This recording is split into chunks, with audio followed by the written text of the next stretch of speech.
Hi, I'm Fire Chief Brian Preciado, and with me is Jill Childers, Fire Prevention Specialist.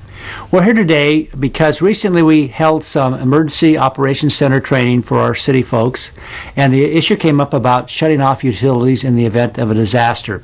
So we're here with some props to show you how you at home can shut off certain utilities such as gas and electricity, and that's what we're going to focus on today. So what you see before us is a replica of a gas meter at your home, and Jill will show you the wrench that we have here that you could buy at any local hardware store.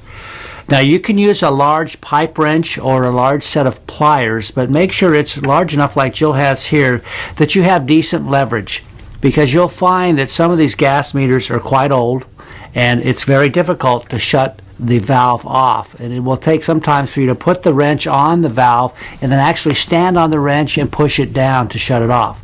Newer ones not so much. So at any rate, Jill's going to walk you through the steps of how to shut off the gas. Jill?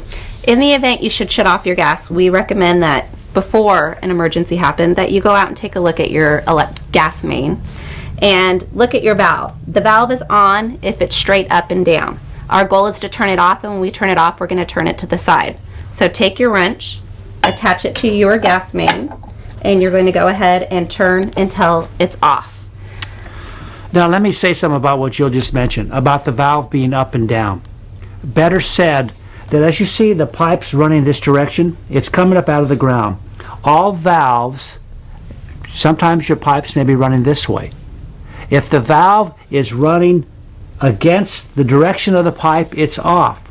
Turn it back on, Jill, for them. As you can see, as she turns this back on, you'll see now the valve stem is going in the same direction as the pipe. It's on, it's open. And because not all pipelines may be going straight up and down, they may be going at an angle or this way. The flow of the gas, the valve is going this way, it's open. If it's this way, it's shut off. Correct? Correct. So another point to mention here is I highly recommend, I'm sure Jill does as well, that you keep this wrench by your gas meter. We're taking an example and looking down the road of a worst case scenario. If you have a major earthquake and you can't get into your garage to get that wrench or that pair of pliers, what are you going to do? If you have this out there attached to your gas meter, then it's there for you at any time. You can go out there and turn it off.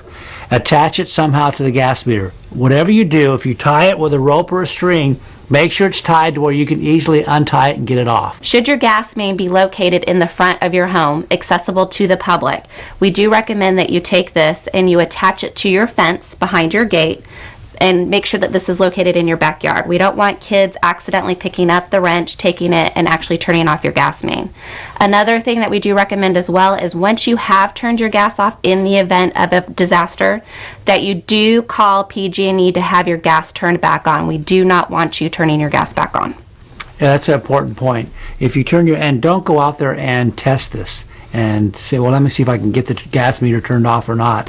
If you do, and you turn it back on, you have numerous pilots within your house now that are not lit and they're just running free of gas, and you could have a problem. So as Jill said, make sure that if you do turn your gas off, before you turn it back on, you contact PG&E and they'll come out and help you.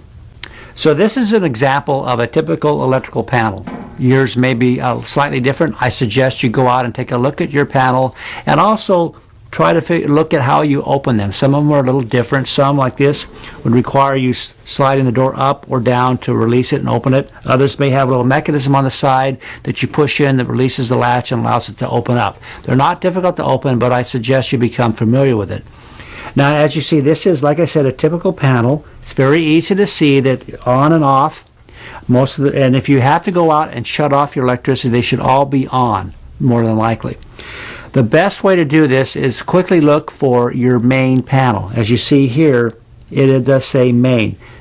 If your panel does not have any labels to your breakers, I suggest you look at which breaker does what. You can test them and find out and label them. Bedroom electrical outlets, bedroom lights, etc.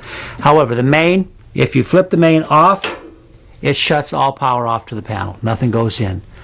Some older panels may not have a main circuit breaker. If that's the case, you have to go in and physically turn every one of them off and make sure they're off.